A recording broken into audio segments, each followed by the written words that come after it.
جمعے والے دن سورہ کہف مکمل پڑھنا سنت ہے یا پہلی 10 آیات؟ دیکھیں حدیث میں دونوں کی فضیلت ہے، پہلی 10 آیات کی بھی اور سورہ کہف کی بھی، تو یہ ایک پیکج ہوتا ہے، آپ سمجھ لیں کہ اصل تو یہ ہے کہ پوری سورہ کہف پڑھے، پوری نہیں پڑھ سکتے تو چلے ایک اللہ نے ایک اور پیکج ہمیں دیا ہے کہ پہلی 10 آیتیں پڑھ لیں۔ اس کی مثال ایسے ہے جیسے حدیث میں جو تسبیح کا حکم ہے 33 دفعہ سبحان اللہ، 33 دفعہ الحمدللہ، 34 دفعہ اللہ اکبر، یہ ہر نماز کے بعد ہے، لیکن حدیث میں 10 دفعہ بھی ہے کہ 10 دفعہ سبحان اللہ، 10 دفعہ الحمدللہ، 10 دفعہ اللہ اکبر، تو یہ ان لوگوں کے لیے پیکج ہے کہ بھائی جو 33 دفعہ نہیں پڑھ پا رہے تو چلو 10 دفعہ پڑھ لو۔ تو اس طرح اصل فضیلت تو یہی ہے کہ 33 دفعہ سبحان اللہ پڑھا جائے، 33 دفعہ الحمدللہ، 34 دفعہ اللہ اکبر، یہ نہیں ہو سکتی تو some thing is better than nothing, تو 10 دفعہ پڑھ لیا جائے۔ تو یہی سورہ کہف کا بھی ہے، اصل تو یہی ہے کہ پوری سورہ کہف پڑھی جائے، نہیں تو کم از کم پچھلی 10 آیات پڑھ لیں۔ جمعے کی نماز فرض ہے یا واجب؟ جمعے کی نماز فرض ہے یا واجب؟ میں نے کتاب میں اسے فرض پڑھا تھا، لیکن کئی لوگ اسے واجب بھی بتاتے ہیں، اس بارے میں تفصیل سے رہنمائی فرمائے صدام حسین راجستھان سے۔ دیکھیے جمعے کی نماز فرض ہے کیونکہ دلیل قطعی سے ثابت ہے، سورہ جمعہ میں قرآن مجید میں اللہ تعالیٰ کے ارشاد ہے اذا نودی للصلاۃ من یوم الجمعۃ فاسعوا الی ذکر اللہ، جب جمعے کے دن اللہ کی یاد کے لیے بلایا جائے تو اللہ کی یاد کی طرف دوڑو۔ تو یہ جو قرآن سے مضبوط دلیل ہے قطعی، تو جو قطعی دلیل سے جس چیز کا وجوب ثابت ہوتا ہے اس کو اصطلاح میں فرض کہا جاتا ہے، تو فرض ہے۔ رہا یہ مسئلہ کہ بعض فقہاء نے واجب لکھا ہے، تو وہ اس لیے کہ یہ فرض اور واجب جو اصطلاحات ہیں، واجب کہتے ہیں جو دلیل ظنی سے ثابت ہو، قطعی سے نہ ہو، یعنی یقینی، بہت زیادہ یقینی دلیل نہ ہو، اور فرض کہتے ہیں جو ایسی پکی ڈھکی دلیل سے ثابت ہو جس کا انکار ممکن نہ ہو۔ تو لیکن یہ ایک دوسرے کے معنی میں بھی استعمال ہوتے ہیں، بعض دفعہ فرض کو واجب کہہ دیا جاتا ہے، بعض دفعہ واجب کو فرض کہہ دیا جاتا ہے، تو بعض فقہاء نے فرض کو واجب کہہ دیا، بعض نے واجب کو فرض کہہ دیا، لیکن اگر اصطلاحات میں جائیں گے تو پھر فرض کہا جائے گا جمعے کی نماز کو۔ گاؤں کی مسجد میں جمعہ ادا کرنا، میں جس گاؤں میں رہتا ہوں وہاں مسجد ہے لیکن امام نہیں ہے، اذان 5 وقت کی ہوتی ہے، امام نہ ہونے کی وجہ سے یا باجماعت نماز نہیں ہوتی، ہر کوئی اپنی مرضی سے نماز پڑھتا ہے، وہاں صرف جمعے میں ایک مولوی صاحب نماز پڑھانے آتے ہیں، تو کیا وہاں جمعہ کی نماز ہو جائے گی یا نہیں؟ اور جمعہ پڑھنے جانا ہوگا جہاں 5 وقت کی باجماعت نماز ہوتی ہو۔ امداد علی نواب شاہ سے۔ دیکھیں گاؤں میں جمعہ نبی صلی اللہ علیہ وسلم سے ثابت نہیں ہے، جب نبی صلی اللہ علیہ وسلم مدینہ میں جمعہ پڑھاتے تھے تو گاؤں کے لوگ باری باری آیا کرتے تھے، ہمیں کہیں بھی نہیں ملتا کسی صحیح روایت سے کہ نبی صلی اللہ علیہ وسلم کے دور میں گاؤں یا دیہات میں جمعہ یا عید کی نماز ہوئی ہو۔ حضرت علی کا مشہور قول ہے کہ لا جمعۃ ولا تشریق الا فی مصر جامع، کہ جمعہ اور تشریق جو ہے یہ صرف شہر میں ہی ہوگی۔ تو اس لیے جو چاروں ائمہ اس بارے میں متفق ہیں وہ یہ ہیں کہ جمعے کی نماز کے لیے ہر امام کے نزدیک کچھ نہ کچھ شرط ہے، کسی نے کہا کہ 40 افراد کی شرط، کسی نے کہا کہ بڑی بستی ہونی چاہیے۔ تو جو ہمارے نزدیک راجح قول ہے، جو قرآن و سنت سے ثابت شدہ قول ہے، یعنی نبی صلی اللہ علیہ وسلم کے دور میں کہیں بھی ہمیں یہ ملتا نہیں ہے کہ جمعے میں جو بالکل گاؤں میں جمعہ کی نماز پڑھائی گئی ہو۔ تو اگر جمعے کی نماز گاؤں دیہاتوں میں جائز ہوتی تو نبی صلی اللہ علیہ وسلم کے دور میں مدینہ کے گرد جو چھوٹی چھوٹی بستیاں تھیں وہاں جمعے کی نماز ہوتی کسی گاؤں میں۔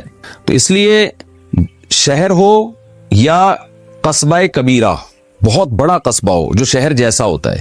اچھا شہر کی ڈیفینیشن کیا ہے؟ عرف میں جس کو شہر سمجھا جائے، تو یعنی جس میں 2 رویا دکانیں ہوں، ہسپتال ہوں، تھانہ ہو، یہ تمام جو شہر کے لوازمات ہیں وہ جس جگہ پہ پائے جائیں گے اس کو شہر کہا جائے گا۔ جس جگہ یہ نہیں ہوں گے، وہ جو دور دراز علاقوں میں چند لوگوں کا ایک جتھا رہتا ہے، اس کو شہر نہیں کہتے۔ تو یہ عرف سے چینج بھی ہو سکتا ہے۔ تو اس لیے اگر آپ جس علاقے میں رہتے ہیں وہ واقعی گاؤں ہیں، قصبہ کبیرہ بھی نہیں ہے، بڑی بستی بھی نہیں ہے اور شہر بھی نہیں ہے، تو پھر جمعے کی نماز وہاں پر درست نہیں ہے۔ ہوا یہ تھا کہ جب مشرکین نے آپ سے پوچھا اصحاب کہف کا واقعہ کیا ہے، تو آپ تو عالم الغیب نہیں تھے، آپ کو معلوم نہیں تھا، تو آپ کو امید ہوئی کہ اللہ تعالیٰ مجھے بتائے گا، کیونکہ یہ تو وہ خبریں ہیں جو انبیاء بتاتے، یعنی اس طرح کے واقعات تو انبیاء بتاتے ہیں۔ اور یہود اور نصارہ، اگر یہ عیسائیوں کے دور میں واقعہ ہوا تھا تو عیسائی پادری نقل کرتے آتے تھے اس کو، اور اگر یہود کے دور میں یہ واقعہ ہوا تھا تو پھر ہو سکتا ہے انجیل میں بھی اس کا تذکرہ آیا ہو، اور یہ بھی ممکن ہے انجیل میں تذکرہ نہ ہو لیکن ان کے جو تاریخی کتب ہیں ان میں تذکرہ ہو۔ بہرحال تو جب نبی صلی اللہ علیہ وسلم سے پوچھا گیا، آپ کو امید ہوئی کہ اللہ مجھے یہ واقعہ بتائے گا، تو آپ نے کہا کہ میں کل تمہیں ضرور بتاؤں گا اس واقعے کے بارے میں۔ اس کو آپ نے اللہ کی مشیت کے ساتھ معلق نہیں کیا کہ بھئی اللہ چاہے۔ اب جیسے پیغمبر صلی اللہ علیہ وسلم کے ذریعے امت کی تربیت کی جاتی ہے تو اللہ براہ راست سید الانبیاء کی تربیت بھی کرتا ہے۔ اس کی مثال ایسے ہے جیسے صحیح بخاری میں حدیث ہے کہ حضرت موسیٰ علیہ الصلاۃ والسلام سے کسی نے پوچھا کہ اس وقت دنیا میں سب سے بڑا عالم کون ہے؟ حضرت موسیٰ نے فرمایا میں ہوں۔ بات بالکل درست تھی، لیکن اللہ تعالیٰ کو حضرت موسیٰ علیہ السلام کا یہ انداز پسند نہیں آیا۔ بھئی آپ کو یہ کہنا چاہیے کہ دنیا میں سب سے بڑا عالم اللہ ہے۔ بعض باتیں ٹھیک ہوتی ہیں لیکن الفاظ کی جو سلیکشن ہے وہ اس سے بے ادبی جھلک رہی ہوتی ہے، تو اللہ کو یہ لفظ پسند نہیں آیا کہ موسیٰ علیہ السلام نے کہہ دیا میں ہوں۔ بھئی آپ کے پاس تو جو کچھ ہے اللہ کا دیا ہوا ہے، تو آپ کہتے اللہ ہے اور پھر اللہ نے مجھے یہ علم دیا ہے، یوں کہہ دیتے۔ تو یہ عام لوگوں کے لیے تو یہ غلطی کوئی بڑی غلطی نہیں ہے، لیکن کلیم اللہ موسیٰ کلیم اللہ کے لیے تو یہ بہت، یعنی اللہ کی نظر میں جو بڑے لوگ ہوتے ہیں ان کی چھوٹی خطائیں بھی بہت بڑی ہوتی ہیں۔ تو جیسے موسیٰ علیہ السلام کو پھر اللہ نے تنبیہ کرنے کے لیے خضر علیہ السلام کے پاس بھیجا، تو اسی طرح سید الانبیاء صلی اللہ علیہ وسلم کی تنبیہ کے لیے بھی اللہ نے وحی کو روک لیا۔ یعنی اللہ تعالیٰ کو نے اس بات میں تنبیہ فرمائی کہ آپ نے یہ کیسے کہہ دیا کہ میں کل بتاؤں گا؟ بھئی آپ کے پاس تو کچھ علم نہیں ہے، اللہ جو علم آپ کو دے رہا ہے آپ اس کے ذریعے بتا سکتے ہیں، تو آپ یہ کہہ دیتے کہ بھئی اللہ نے بتا دیا تو بتا دوں گا، میرے پاس تو علم نہیں ہے۔ تو چونکہ نبی صلی اللہ علیہ وسلم کا مقام اور مرتبہ اللہ کی نظر میں بہت اونچا ہے، اس وجہ سے اللہ تعالیٰ نے آپ صلی اللہ علیہ وسلم کو تنبیہ کی اور 15 دن کے لیے وہی رک گئی، اور آپ صلی اللہ علیہ وسلم بے انتہا غم میں، کیونکہ مشرکین تانے دیتے تھے اور انتظار کر رہے تھے بھئی بتائیں نا آپ کیوں نہیں بتا رہے۔ اس پر یہ 15 دن کے بعد اصحاب کہف کا واقعہ نازل ہوا۔ تو اس میں پھر نبی صلی اللہ علیہ وسلم کو تنبیہ کی گئی کہ آپ نے کبھی بھی یہ نہیں کہنا کہ میں یہ کام کل کروں گا الا ان یشاء اللہ، مگر یہ کہ آپ نے اس کو اللہ کی مشیت کے ساتھ جوڑ دینا ہے، کیونکہ اپنی نفی کرنی ہے، اللہ کی عظمت لوگوں کے دلوں میں بٹھانی ہے۔ تو کس قدر دیکھیں کہ ایک زبردست قسم کی تلقین کی جا رہی ہے، ایک ادب سکھایا جا رہا ہے۔ یہاں ہو سکتا ہے بعض ملحد لوگ یہ اعتراض کریں اور وسوسہ پھیلانے کی کوشش کریں کہ جی معاذ اللہ نقل کفر نباشت، محمد صلی اللہ علیہ وسلم کو کوئی ذریعہ مل ہی نہیں رہا تھا اصحاب کہف کا واقعہ سنانے کا، تو ہو سکتا ہے معاذ اللہ نقل کفر 15 دن میں آپ نے رابطے کر لیے ہوں اور موقع مل گیا وہ یہود و نصارہ سے، ان سے کچھ پیسے دے کے یا کوئی آپس میں کچھ ڈیلنگ ہو گئی ہو اور اس دوران آپ نے وہاں سے وہ واقعہ لے کے، اہل کتاب سے واقعہ لے کے لوگوں کو سنا دیا ہو۔ تو ہو سکتا ہے یہ بدگمانی کا تو موقع مل رہا ہے نا، تو یہ بدگمانی کا موقع اللہ نے کیوں دیا؟ تو دیکھیں نبوت کی صرف اگر یہی ایک دلیل ہوتی نبی کے پاس، غیب کی خبریں جو آپ صلی اللہ علیہ وسلم نے بتائی ہیں، جو پچھلی امتوں کے واقعات بتائے ہیں، من وعن بتائے اور تورات اور انجیل میں جس طرح سے لکھے ہیں اس سے بھی زیادہ اچھے طریقے سے بتائے ہیں، تو اگر صرف یہی ایک واقعہ رسول اللہ صلی اللہ علیہ وسلم نے بتایا ہوتا 15 دن تاخیر سے، تو شاید کوئی بدگمانی کر سکتا، لیکن نبوت کے واقعات تو، نبوت کے معجزے اور دلائل تو اس سے بہت زیادہ ہیں، ان میں تو کبھی تاخیر نہیں ہوئی۔ پوری سورہ یوسف ایک وقت میں نازل ہوئی آپ صلی اللہ علیہ وسلم پہ، پوری سورہ یوسف ایک مجلس میں نازل ہوئی ہے جس میں آپ نے پورا واقعہ یوسف علیہ السلام کا بیان کیا، اور اس کے علاوہ بھی قرآن میں جتنے واقعات ہیں ان میں تو کہیں بھی یہ نہیں ہے کہ 25 دن کے بعد نازل ہوئے یا 15 دن کے بعد نازل ہوئے، صرف اس ایک واقعہ میں ایسا ہوا کہ 15 دن تاخیر ہوئی ہے۔ تو یہ تاخیر معاذ اللہ اس کی علامت نہیں ہے کہ نبی صلی اللہ علیہ وسلم کی نبوت میں شک کیا جائے، کیونکہ کسی کے پاس بے شمار دلائل ہوں نبی برحق ہونے کے، تو اگر ایک دلیل میں وسوسہ پیدا ہوتا ہے تو وہ وسوسہ جب بجا ہوتا ہے جب باقی دلائل بھی اسی نوعیت کے ہوں۔ لیکن باقی دلائل جیسے آپ صلی اللہ علیہ وسلم کے جو معجزے ظاہر ہوئے، چاند کے 2 ٹکڑے ہونا، اور اس کے علاوہ بے شمار معجزے جو کتابوں میں لکھے ہوئے ہیں، اور ان کو بیان کرنے والے بھی ایک فرد نہیں ہیں، بہت سارے صحابہ بیان کرتے ہیں، اور خود ایک اسلام اور آپ کی تعلیمات اتنا بڑا معجزہ ہے، تو ان سب باتوں کو جمع کیا جائے تو پھر یہ اس شک اور شبے کی کوئی گنجائش رہتی نہیں ہے۔ تو صرف اس کا مقصد یہی تھا کہ نبی صلی اللہ علیہ وسلم کو تنبیہ کی جائے۔ یہاں ایک اور سوال پیدا ہوتا ہے کہ اللہ تعالیٰ ویسے بھی تنبیہ کر سکتے تھے کہ اللہ اپنے حبیب کو بتا دیتے کہ آپ نے انشاءاللہ نہیں کہا لہذا آپ نے آئندہ انشاءاللہ کہنا ہے، تو اتنا کافی ہو جاتا۔ تو دیکھیں ایک اور تربیت ہمیں سکھائی جا رہی ہے، تربیت کا طریقہ، کہ بعض دفعہ پریکٹیکلی کچھ تھوڑی سی سزا دی جاتی ہے جو حقیقت میں سزا نہیں ہوتی بلکہ ایک قسم کی تنبیہ ہوتی ہے، اس سے وہ واقعہ ہمیشہ کے لیے یاد رہ جاتا ہے، آئندہ آنے والی نسلوں کو اس واقعے کی اہمیت کا اندازہ ہو جاتا ہے۔ تو اب نبی صلی اللہ علیہ وسلم بہت پریشان رہے ہوں گے نا 10-15 دن کے وہی کیوں نازل نہیں ہو رہی، تو اس سے آپ صلی اللہ علیہ وسلم کو جو اللہ سے تعلق نصیب ہوا ہوگا، اس کے بعد جب وہی نازل ہونے کی خوشی ہوئی ہوگی اور پھر ہمیشہ کے لیے یہ بات یاد رہ گئی ہوگی، تو یہ ساری حکمتیں جبھی حاصل ہو سکتی تھیں جب وحی کے نزول میں کچھ تاخیر کی جائے۔ جیسے سلیمان علیہ السلام کا واقعہ ہے کہ سلیمان علیہ السلام نے اپنی 100 بیویوں سے ہمبستری کی اور قسم اٹھائی کہ میں 100 سے ہمبستری کروں گا اور جتنے بیٹے پیدا ہوں گے سب کو اللہ کے راستے کا شہسوار بناؤں گا میں. اب مجلس میں بعض لوگوں نے کہا بھی کہ آپ انشاءاللہ تو کہتے ہیں اللہ نے اگر چاہا. سلیمان علیہ السلام پھر بھی بھول گئے تو ایک بھی پیدا نہیں ہوا اور ایک معذور بچہ پیدا ہوا جو جہاد کے قابل ہی نہیں تھا. تو اس وقت سلیمان علیہ السلام کو احساس ہوا کہ مجھ سے بڑی غلطی ہوئی ہے اور اللہ کے دربار میں آپ سجدے میں گر گئے اور آپ نے توبہ کی.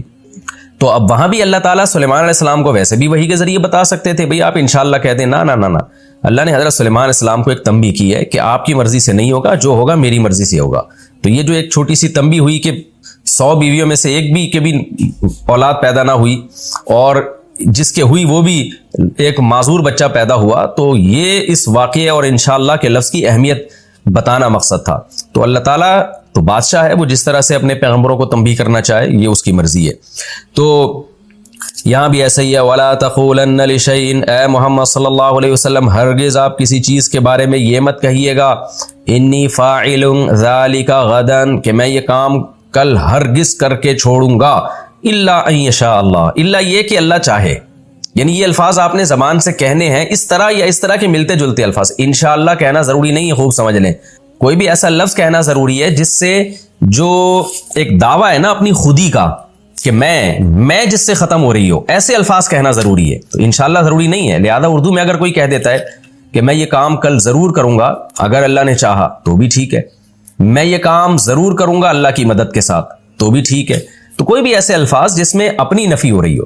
اور ایک عام آدمی کو اتنی سخت تنبیہ نہیں ہوتی. پیغمبر کو جو سخت تنبیہ ہوئی اس کی ایک بڑی وجہ یہ بھی ہے کہ پیغمبر کے پاس علوم بہت زیادہ ہیں اور پیغمبر کو اپنی پوزیشن واضح کرنی ہے کہ میں بشر ہوں, بشر. کیونکہ پچھلی امتوں میں پیغمبروں ہی کو لوگوں نے معبود بنایا. آج بھی جو ولی اللہ لوگ ہوتے ہیں, بزرگان دین ہوتے ہیں, ان کی قبروں پہ ہی سجدے ہوتے ہیں. تو اس لیے جو بڑے لوگ ہیں جن کے دین کا علم خاص طور پہ جن کے پاس زیادہ ہے, جن کے بارے میں خطرہ ہے کہ لوگ انہی کو خدا نہ بنا لیں, ان پر یہ ذمہ داری زیادہ ہے کہ وہ اپنی نفی کریں, لوگوں کو اللہ کی طرف لے کر آئیں. ایک عام آدمی اگر یہ غلطی کرتا ہے انشاءاللہ چھوڑ دیتا ہے, کچھ بھی نہیں ہوتا اس سے, کیونکہ کون اس کو خدا مانے گا, معبود مانے گا. لیکن جس شخص کے بارے میں یہ خیال ہو کہ یہ علم کا منبع اور سرچشمہ ہے اور لوگ اللہ کو چھوڑ کر کسی کو خدا نہ بنا لیں, تو اس پر بہرحال یہ لازم ہوگا کہ اپنی بار بار نفی کرے. تو موسیٰ علیہ السلام کی بھی اللہ نے نفی اسی وجہ سے کروائی, علم کی نفی, کہ آپ کے پاس نہیں, علم تو میرے پاس ہے, تاکہ لوگ ایسا نہ ہو کہ اللہ کو چھوڑ کے موسیٰ ہی کو معبود بنا لیں. اور نبی صلی اللہ علیہ وسلم کا مقام تو حضرت موسیٰ سے بھی بلند ہے. لہذا آپ کو ان معمولی باتوں پہ تنبیہ کی جا رہی ہے جو ہماری نظر میں معمولی ہیں, لیکن سید الانبیاء کا مقام جب دیکھا جائے تو نبی کے مقام کے حساب سے یہ معمولی باتیں نہیں ہیں.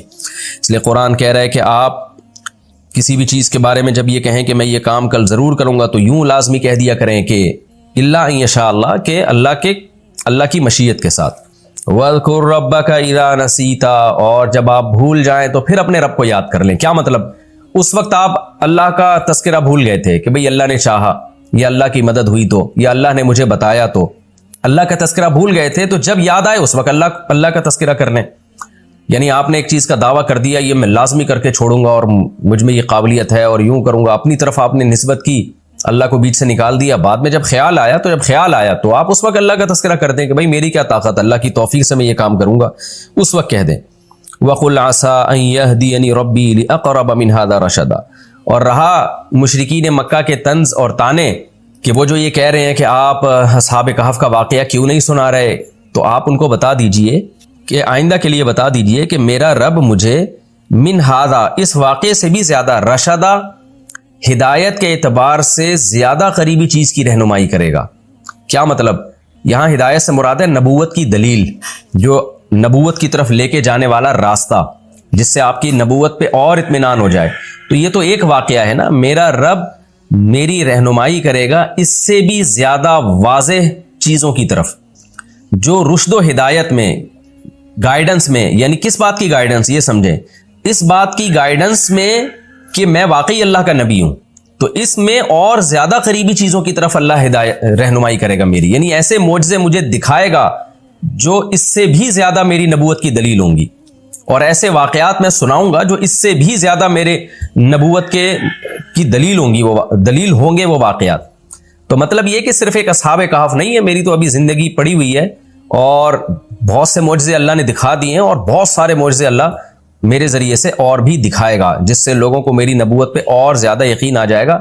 اور حقیقت دیکھیں، جو نبی صلی اللہ علیہ وسلم نے واقعات سنائے وہ تو اصحاب کہف سے کئی زیادہ عجیب واقعات ہیں، اور کتنی ڈیٹیل میں، کتنی تفصیل سے وہ واقعات بتائے گئے ہیں۔ وَلَبِثُوا فِي كَهْفِهِمْ 300 سِنِينَ، پھر ایک بڑا پھڈا ان میں یہ ہوتا تھا، جھگڑا ہوتا تھا، بھائی کتنے سال رہے ہیں؟ تو اللہ نے ان کی مدت بیان کر دی کہ وہ لوگ اپنے غار میں 300 سال رہے، وَازْدَادُوا 9 اور 9 مزید، یعنی 309 سال وہ اپنے غار میں سوئے ہیں۔ دیکھیں قرآن جو ہے کسی بھی واقعے کے ضروری پہلو کو بیان کرتا ہے، دائیں بائیں چیزوں کو بیان نہیں کرتا۔ یہ واقعے کا بہت امپورٹنٹ پہلو تھا، کیونکہ اگر قرآن بیان کر دیتا بہت لمبا عرصہ سوئے ہیں، مبہم رکھتا، تو اس میں بڑا اختلاف ہوتا، کوئی کہتے ہیں 24 گھنٹے سوئے ہیں، کوئی کہتا ہے 18 گھنٹے سوئے ہیں، تو یہ تو نارمل ہے۔ اس لیے یہ ایک ایسی مدت تھی، وہ بار بار آ کے پوچھتے تھے کتنے سال سوئے ہیں، وہ کتنے سال، آپ کیوں نہیں بتا رہے؟ اس لیے قرآن نے کہہ دیا، وہ مدت قرآن نے بتا دی 309 سال۔ اچھا کمال کی بات یہ ہے کہ جو پچھلی آسمانی کتابیں ہیں نا، ان میں 300 سال لکھا ہوا ہے، اور قرآن بیان کر رہا ہے 309 سال۔ تو آپ اگر کیلکولیٹ کریں نا شمسی اور قمری کا فرق، تو 300 سال میں قمری میں 9 سال کا فرق پڑ جاتا ہے۔ یعنی قرآن نے جو سال بیان کی وہ چاند کے حساب سے بیان کیے ہیں، اور یہود و نصارہ اس کو سورج کے یعنی شمسی سالوں کے لحاظ سے بیان کیا کرتے تھے۔ قُلِ اللَّهُ أَعْلَمُ بِمَا لَبِثُوا، اے نبی آپ ان سے کہہ دیجیے اللہ خوب جانتا ہے اس مدت کو جو یہ جس مدت تک وہ رہے ہیں۔ اب چونکہ اس مدت میں بھی ان کا اختلاف تھا نا، کچھ کہتے تھے 300، کچھ کہتے تھے 250، تو اللہ کہتے ہیں کہ اللہ کو خوب پتہ ہے، لَهُ غَيْبُ السَّمَاوَاتِ وَالْأَرْضِ، اسی کے لیے آسمانوں اور زمین کے غیب ہیں۔ ابصر بہ واسمع، کیا خوب دیکھتا ہے اور کیا خوب سنتا ہے۔ ما لہم من دونہ من ولی، اور لوگوں کے لیے اللہ کے سوا کوئی دوست نہیں ہے۔ ولا یشرک فی حکمہ احدا، اور اللہ کے حکم میں بھی وہ کسی کو شریک نہیں کرتا، یعنی وہ وحدہ لا شریک لہ ہے، اپنی حکومت میں، اپنے آرڈر میں کوئی کسی کو وہ شریک نہیں کرتا۔ تو اصل جو قرآن کا مدعا ہے وہ تو توحید ہے، کہ لوگ ایک خدا کی عبادت پہ آ جائیں، تو قرآن اسی کو فوکس کر رہا ہے۔ باقی اللہ تعالیٰ نے مدت بیان کر دی کہ وہ 309 سال تک سوئے ہیں۔ اس واقعے سے ہمیں کیا پتہ چلتا ہے کہ کرامات اولیاء یہ برحق ہے۔ آج بہت سارے لوگ اس طرح کے اسکالرز آ گئے ہیں کہ جن واقعات کو بنیاد بنا کے جو ملحد لوگ ہیں نا، وہ پیغمبر کی نبوت کا انکار کرتے ہیں، انہی واقعات کو بنیاد بنا کے آج کے بعض اسکالرز، نام نہاد اسکالر، وہ اہل اللہ کی کرامتوں کے منکر ہیں، مذاق اڑاتے ہیں۔ وہ جب ملحدین کے سامنے بیان کیا جائے نا کہ نبی نے چاند کے اشارے سے 2 ٹکڑے کیے، موسیٰ علیہ السلام کی لاٹھی سے سانپ بنا، تو وہ ہنستے ہیں، کہتے ہیں تو سائنسی لحاظ سے ممکن ہی نہیں ہے۔ تو ایسے ہی جب کسی بزرگ کی کرامت بیان کی جائے، ان کے ساتھ یہ ہو گیا، ان کے ساتھ یہ ہو گیا، تو آج کے بعض مذہبی نام نہاد مذہبی اسکالر بھی ہنستے ہیں، کہتے ہیں تو پریکٹیکلی یہ تو سائنسی لحاظ سے ممکن ہی نہیں ہے۔ تو دونوں کی عقلوں میں بھوسا بھرا ہوا ہے کہ جب آپ ایک چیز کی نسبت خدا کی طرف کرتے ہیں تو خدا سائنسی اصولوں کا محتاج نہیں ہے۔ کرامت بھی خدا کا کام ہے جو بزرگوں کے ہاتھ پہ جاری ہوتی ہے، معجزہ بھی خدا کا کام ہے جو اہل اللہ کے ہاتھ پہ، جو پیغمبروں کے ہاتھ پہ جاری ہوتا ہے۔ فرق دونوں میں یہ ہے کہ معجزہ یقینی ہوتا ہے، کرامت میں اس بات کا امکان ہوتا ہے کہ جس نے آپ کو کرامت بتائی اس نے کہیں جھوٹ نہ بولا ہو۔ تو اگر وہ قرآن نے بتائی ہے تو 100% درست ہے، قرآن کے علاوہ کسی اور نے بتائی ہے تو اگر بتانے والا سچا ہے تو اس کو ہم سچ مانیں گے، بتانے والے کے پر اطمینان نہیں ہے تو آپ اس کا انکار کر دیں، جبکہ معجزے کا انکار کرنا یہ کفر ہے۔ تو یہ فرق ہے۔ اب چونکہ قرآن نے اصحاب کہف کی کرامت بتائی تو ہم مانیں گے اس کو، تو اگر قرآن کے علاوہ بھی ہمیں کسی معتبر ذریعے سے کسی کی کرامت کی اطلاع پہنچتی ہے، جیسے شہداء کے خون کی خوشبو میں نے خود اپنی ناک سے سونگھی ہے، اب اگر میں کسی کو بتا رہا ہوں میں نے شہیدوں کے خون کی خوشبو سونگھی ہے، وہ کہے ابھی یہ تو سائنسی لحاظ سے ممکن ہی نہیں ہے اور یہ تو مذاق اڑانے لگے، تو بھئی آپ یا اس بیس پہ تو آپ کہو کہ بھئی مفتی طارق مسعود پہ ہمیں اطمینان نہیں ہے، یہ بلا جھوٹ بول رہے ہیں ہمارے خیال میں، تو اس بیس پہ تو آپ انکار کر سکتے ہو۔ لیکن اگر آپ کو اعتماد ہے کہ یہ بندہ جھوٹ نہیں بولے گا تو پھر آپ اس کا سائنسی لحاظ سے انکار کرنا یہ پاگل ہونے کی علامت ہے کہ بھئی وہ کرامت، شہید کے خون میں اگر خوشبو آ رہی ہے تو وہ اللہ پیدا کر رہا ہے، وہ شہید تھوڑی پیدا کر رہی ہے، وہ سائنس تھوڑی پیدا کر رہی ہے۔ تو اللہ نے تو اس کائنات کو جب عدم سے وجود میں لے آیا جس کی کوئی سائنٹیفک لاجک بنتی نہیں ہے، تو وہ شہید کے خون میں خوشبو نہیں پیدا کر سکتا۔ تو کرامت کا انکار اس بیس پہ کرنا تو ٹھیک ہے کہ بھئی جو بیان کرنے والا ہے مجھے اس کے سچے ہونے پر اطمینان نہیں ہے، تو آپ نے اس کے جھوٹے ہونے پر دلائل قائم کر دیے، لیکن آپ کو اس کے سچے ہونے پر اطمینان بھی ہے، یا آپ کا ضمیر کہتا ہے کہ یہ جھوٹ نہیں بول سکتا، تو پھر اس کرامت کا انکار کرنا صرف اس بیس پہ کہ یہ ہماری عقل میں نہیں آتا، تو یہ بے عقل ہونے کی دلیل ہے۔ تو فضائل اعمال ہیں، فضائل صدقات ہیں، اس کے علاوہ اور بہت ساری کتابیں ہیں جن میں کرامات کے واقعات لکھے ہوئے ہیں، تو واقعے کو میں یہ دیکھا جائے گا کہ یہ بیان کس نے کیا ہے۔ تو اگر وہ صحیح سند کے ساتھ پہنچا ہے تو مان لیا جائے گا. اگر اس کی سند ٹھیک نہیں ہے تو چاہے فضائل اعمال میں ہو, چاہے فضائل صدقات میں ہو, یا کسی بھی کتاب میں ہو, یہ تو میں ایک مثال کے طور پر 2 کتابوں کے حوالے دے رہا ہوں, تو اگر وہ پھر کسی بھی کتاب میں ہے تو اس کا انکار کیا جائے گا اگر نقل کرنے والا جو ہے وہ سچا نہیں ہے. تو فضائل اعمال یا فضائل صدقات میں کچھ کرامتیں ایسی ہیں جن کو نقل کرنے والے معتبر لوگ ہیں, کچھ کرامتیں ایسی ہیں جن کے نقل کرنے والوں پر اطمینان نہیں ہے, تو اس بیس پہ انکار کیا جا سکتا ہے. بھائی جس نے نقل کی ہے وہ خود قابل اعتماد نہیں ہے, جس راوی سے لی گئی ہے یہ کرامت وہ خود قابل اعتماد نہیں ہے, تو اس بیس پہ انکار کیا جا سکتا ہے. اور اگر نقل کرنے والا صادق ہے, ثقہ ہے, تو پھر اس کا انکار کرنا یہ ہٹ دھرمی ہے. یہ وہی ذہنیت ہے جو ملحدین کی ہوتی ہے, جو ایتھیس لوگوں کی ذہنیت ہوتی ہے. تو یہ ہمارا اصحاب کہف کا واقعہ مکمل ہوا. آگے قرآن کہتا ہے وَاتْلُ مَا أُوحِيَ إِلَيْكَ مِن كِتَابِ رَبِّكَ, اے نبی آپ کی طرف جو آپ کے رب کی کتاب وحی کی گئی اس کو آپ تلاوت کیجیے. اچھا, یہ اصحاب کہف کے واقعے میں جہاں کرامت کا تذکرہ میں نے جیسے بتایا کہ اس سے اہل اللہ کی کرامت کا برحق ہونا بھی ثابت ہوتا ہے, تو وہاں اللہ کی مدد کا برحق ہونا بھی ثابت ہوتا ہے کہ جب آپ اللہ کے لیے قربانیاں دیتے ہیں تو اللہ کی طرف سے کیسی کیسی مدد ہوتی ہے آپ کی. آگے قرآن کہتا ہے وَاتْلُ مَا أُوحِيَ إِلَيْكَ مِن كِتَابِ رَبِّكَ, آپ کے رب کی کتاب جو آپ کی طرف وحی کی جا رہی ہے اس کو آپ تلاوت کیجئے. لا مبدل لکلماتہ, اللہ کی باتوں کو کوئی تبدیل کرنے والا نہیں ہے.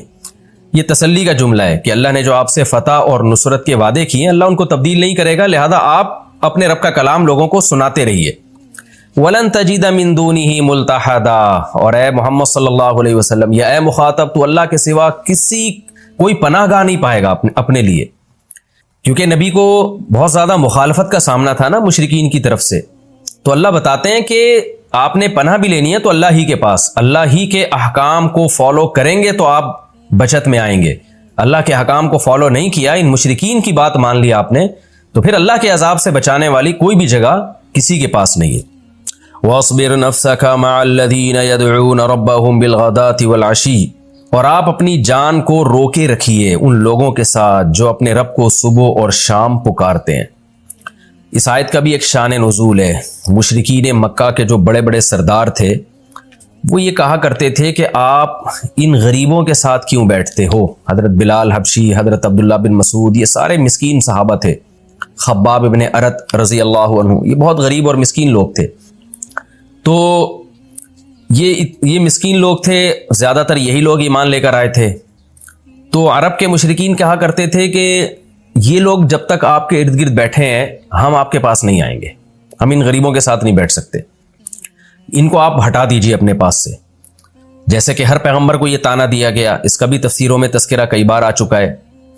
تو قرآن میں یہ آیتیں نازل ہوئیں کہ اے نبی ان غریبوں کو اپنے پاس سے ہٹانا تو دور کی بات, بلکہ ہم آپ کو حکم دیتے ہیں کہ آپ اپنے آپ کو, صبر یصبرو کا معنی ہوتا ہے باندھنا اور روک کے رکھنا, آپ اپنے آپ کو گویا باندھ لیجیے ان لوگوں کے ساتھ, ان کے ساتھ رہنا ہے آپ نے, اپنے وقت کا ایک بہت بڑا حصہ گزارنا ہے ان مسکینوں کے ساتھ آپ نے.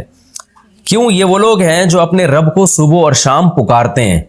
یریدون وجہہ, اور رب کی رضا کے متلاشی ہیں. یہ اصل میں یہ بھی تانے دیے جاتے تھے غریبوں کو کہ اصل میں ان کو تو ویسے کہیں سے عزت نہیں مل رہی, کوئی شیلٹر دینے کے لیے تیار نہیں ہے, تو چونکہ اسلام نے ان کو عزت دینا شروع کر دی ہے, مسلمان غریبوں پہ خرچ بھی کرتے ہیں, تو یہ غریب لوگ اصل میں اپنے فائدے کے چکر میں اسلام میں آ گئے ہیں, محمد صلی اللہ علیہ وسلم کے دوست اور ساتھی بن گئے ہیں.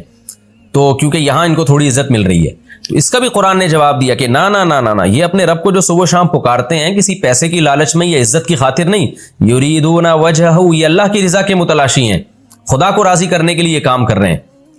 تو ولا تعد عیناک عنہم, اے محمد صلی اللہ علیہ وسلم آپ کی آنکھیں ان سے تجاوز نہ کریں. ترید زینت الحیات الدنیا, کہ آپ دنیاوی زینت کے متلاشی ہو جائیں آپ, کیونکہ دولت مند و مالدار قوم کے وڈیرے سردار ان لوگوں کے پاس دولت ہے, تو آپ ان غریبوں کو چھوڑ کر ان دولت مندوں کی طرف چلے جاؤ جس کی اللہ نے آپ کو اجازت نہیں دی. تو یہ جانا دنیا کی خاطر ہو سکتا ہے, دین کی خاطر نہیں ہو سکتا. یعنی اگر اس کنڈیشن میں آپ جائیں, ظاہر ہے پیغمبر سے یہ ممکن نہیں ہے کہ دنیا کی خاطر مالداروں کو فوکس کریں. پیغمبر تو مالداروں کو اس لیے فوکس کرتے تھے کہ تاکہ یہ ایمان لے آئیں گے تو باقی سب بھی مسلمان ہو جائیں گے, اس لیے سرداروں کو فوکس کرتے تھے. لیکن قرآن کہہ رہا ہے کہ اس میں ان غریبوں کو بھول جانا اور ان کے ساتھ ان کی صحبت بالکل چھوڑ دینا, اس کی آپ کو اجازت نہیں ہے کہ آپ ان کو پس پش ڈال کے نظر انداز کر کے آپ قوم کے سرداروں کو فوکس کرنا شروع کر دیں اور ان کو بالکل یہ نظر انداز کر دیں، اور نیت کیا ہو کہ کیونکہ ان کے پاس دولت ہے، ان کے پاس مال ہے، تو ان کی زیب و زینت اور چمک دھمک سے آپ متاثر ہو رہے ہیں، تو یہ ہرگز نہیں کرنا چاہیے آپ کو۔ وَلَا تُطِعْ مَنْ أَغْفَلْنَا قَلْبَهُ عَنْ ذِكْرِنَا، اور جن کے دلوں کو ہم نے اپنی یاد سے غافل کر دیا، آپ ان کی بات نہ مانیں۔ قوم کے جو رؤسا تھے، سردار تھے، مالدار تھے، یہ وہ لوگ ہیں جن کو ہم نے اپنی یاد سے غافل کر دیا، یہ دنیا میں مست ہیں، تو ان کی بات نہیں ماننا۔ وہ بات کیا ہے؟ وہ بات یہ کہ ان غریبوں کو بھگائیں یہاں سے، ان غریبوں کو دور کریں، نہ نہ نہ نہ، ان کی اطاعت نہیں کرنا۔ یہ تو وہ سخت دل لوگ ہیں جن کے دلوں کو ہم نے اپنی یاد سے غافل کر دیا ہے۔ وَاتَّبَعَ هَوَاهُ، اور یہ خواہشات کے غلام ہیں، یہ خواہشات کے پیچھے چل رہے ہیں۔ وَكَانَ أَمْرُهُ فُرُطًا، اور ان کا جو معاملہ ہے بہت حد سے تجاوز کر گیا ہے، اعتدال سے متجاوز لوگ ہیں، یعنی جو حق کو نہیں مانتا وہ ظاہر حد اعتدال سے بڑا ہوا ہے، تو آپ نے ایسا نہیں کرنا۔ وَقُلِ الْحَقُّ مِن رَبِّكُمْ، اب سوال پیدا ہوتا ہے پھر وہ تو ایمان لے کے ہی نہیں آ رہے۔ ان کا تو یہ کہنا ہے کہ جب تک ان غریبوں سے آپ تعلقات ختم نہیں کریں گے، ان کو اپنی مجلسوں سے دور نہیں کریں گے، ہم ایمان ہی نہیں لے کر آئیں گے۔ تو اب ان مالداروں کو کیسے مسلمان کیا جائے؟ تو اس کا جواب دیا جا رہا ہے، وَقُلْ، اے نبی آپ کہہ دیجئے، الْحَقُّ مِن رَبِّكُمْ، حق تمہارے رب کی طرف سے آ چکا ہے، اللہ نے بتا دیا صحیح اور غلط۔ فمن شاء فلیؤمن، بس جو شخص چاہے اسے چاہیے کہ ایمان لے آئے، ومن شاء فلیکفر، اور جو شخص چاہے اسے چاہیے کہ انکار کر دے۔ ہم نے دونوں راستے کھول دیے ہیں۔ انا اعتدنا للظالمین نارا، ہاں جو ظالمین ہیں ہم نے ان کے لیے آگ تیار کر کے رکھی ہے جو حق کا انکار کرے گا، آخرت میں سزا ملے گی۔ احاط بہم سرادقها، اور اس آگ کی قناتیں ان کو گھیر لیں گی، چاروں طرف سے آگ میں لپٹے ہوئے ہوں گے۔ وَإِن يَسْتَغِيثُوا يُغَاثُوا بِمَاءٍ كَالْمُهْلِ، اور اگر مدد طلب کریں گے تو ایسے پانی سے مدد کی جائے گی جو تیل کی تلچھٹ کی طرح گرم ہوگا۔ یشوی الوجوہ، ان کے چہروں کو بھون ڈالے گا۔ بئس الشراب، کتنا برا پانی ہے، مشروب ہے۔ وساءت مرتفقہ، اور رہنے کی کتنی بری جگہ ہے یہ جہنم۔ کیسا اسلام کے دعوے میں کلیئرٹی ہے اور کتنی صفائی ہے کہ پیغمبر صلی اللہ علیہ وسلم نے کتنے صاف لب و لہجے میں ان کو بتا دیا کہ بھائی میں تمہارے ایمان کی خاطر ان کو مجلس سے دور نہیں کروں گا میں، کیونکہ میرا کام اللہ کا پیغام پہنچانا ہے، اس پیغام میں امیر اور غریب کا فرق میں نہیں کر سکتا۔ تو تم نے ایمان لانا ہے تو لاؤ، نہیں لانا ہے تو نہیں لے کر آؤ۔ دیکھیں کوئی بھی شخص جو برحق نہیں ہوتا نا، اس میں اتنا کانفیڈنس نہیں ہوتا اور وہ دعوت میں اتنا سیدھا نہیں ہوتا۔ 2 نمبر لوگ ہم نے دیکھیں اپنی زندگی میں، وہ غریبوں کے لیے ان کے اصول کچھ اور ہوتے ہیں، مالداروں کے لیے ان کے اصول کچھ اور ہوتے ہیں۔ وہ کہتے ہیں غریب جائے جہنم میں، غریبوں کی ہدایت کی ان کو ذرہ برابر فکر نہیں ہوتی، وہ مالداروں کے پیچھے لگے ہوتے ہیں کیونکہ وہاں سے ان کو مفاد ملتے ہیں۔ اور سید الانبیاء اس وقت تنہا تھے بالکل، آپ کو کتنی شدید ضرورت تھی کہ عرب کے سردار آپ کے ساتھ مل جائیں، تو ان کو ملانے کی بھی نبی نے کوشش کی۔ آپ نے بعض خاندانوں میں نکاح شادیاں اس لیے کی کہ تاکہ ان کے سرداروں سے آپ کے تعلقات اچھے ہو جائیں رشتہ داری کی وجہ سے۔ آپ نے بادشاہوں کو خطوط بھی بھیجے تاکہ بادشاہ صحیح ہوگا تو قوم صحیح ہو جائے گی۔ آپ نے حضرت ابو سفیان کا جب وہ غیر مسلم تھے بڑا اکرام بھی کیا کیونکہ وہ قوم کے سردار تھے۔ انزل الناس منازلہم، آپ نے یہ حکم دیا جو جیسا جس کا اسٹیٹس ہوتا ہے، جیسی پروفائل ہو اس کے ساتھ اسی حساب سے اس کو جو ہے معاملات کیے جائیں، اس کو ڈیل کیا جائے۔ لیکن مالدار کو خوش کرنے میں غریب کو دھتکارنا شروع کر دیں ہم، یہ نہیں ہو سکتا۔ یہ اس آیت کا حاصل ہے۔ مالداروں پہ سرداروں پہ الگ سے محنت کی جائے گی کیونکہ قوم کے بڑے ایمان لے آئیں تو چھوٹے خود بخود۔ اللہ نے موسیٰ علیہ السلام کو ڈائریکٹ فرعون کے پاس بھیجا تھا نا، کہ ایک فرعون ٹھیک ہو گیا تو پوری قوم ٹھیک ہو جائے گی، یہ بالکل ٹھیک ہے۔ لیکن فرعون کو ٹھیک کرنے میں موسیٰ علیہ السلام اپنے ارد گرد جو بنی اسرائیل غریب مسکین تھے، فرعون کو خوش کرنے کے لیے ان غریبوں کو بھگانا شروع کر دیں، یہ غلط ہو جائے گا۔ تو یہی اس آیت کا حاصل ہے۔ آج بہت سی تحریکوں میں ہمیں نظر آتا ہے کہ غریبوں کے لیے جگہ ہی نہیں ہے، چندے جو زیادہ چندہ دے سکتا ہو تو زیادہ پیسے والا ہو، اس سے بڑے تعلقات، اور غریب آدمی کی کوئی ویلیو نہیں ہے۔ حالانکہ ہمارے نبی جو سرداروں پہ محنت کر رہے تھے وہ بھی غریبوں کے لیے کر رہے تھے نا، یعنی ماتحت لوگوں کے لیے، کہ سردار ٹھیک ہوگا تو یہ خود بخود ٹھیک ہو جائیں گے۔ تو اس میں امیر غریب میں فرق نہیں ہے۔ ہاں ایک مصلحت اور حکمت یہ ہے کہ ایک آدمی ٹھیک کرنے سے جب سب ٹھیک ہو رہے ہیں تو اس ایک کو زیادہ فوکس کیا جائے، تو مصلحت کا تقاضا تھا۔ لیکن اس میں یہ فرق کرنا کہ آپ کو غریب کی فکر ہی نہ ہو اور آپ صرف بڑے لوگوں کو کے ساتھ تعلقات بحال کر رہے ہوں، تو یہ اس کی علامت ہے کہ ترید زینت الحیات دنیا، آپ تو دنیا کی زینت کے لالچ ہے آپ کے دل میں۔ جیسے مالداروں کے دل میں ایک دنیا کی اہمیت ہوتی ہے، آپ کے دل میں بھی اس کی اہمیت ہے، لیول آپ نے اسلام اور دین کا لگایا ہوا۔ آج ہم نے بہت سے ایسے لوگ دیکھے ہیں، اسکالرز بھی ہیں ایسے جو لیبل اسلام کا لگاتے ہیں مگر اس کے پیچھے اصل میں پیسہ ہوتا ہے شہرت کے بھوکے ہوتے ہیں. تو شہرت کا اور دولت کا جو بھوکا ہے وہ ضروری نہیں ہے کہ وہ دنیا دار ہی ہو. وہ دین کا لیبل لگا کے بڑے بڑے بھوکے حب جاہ اور حب مال کے مریض ہم نے اپنی زندگی میں دیکھے.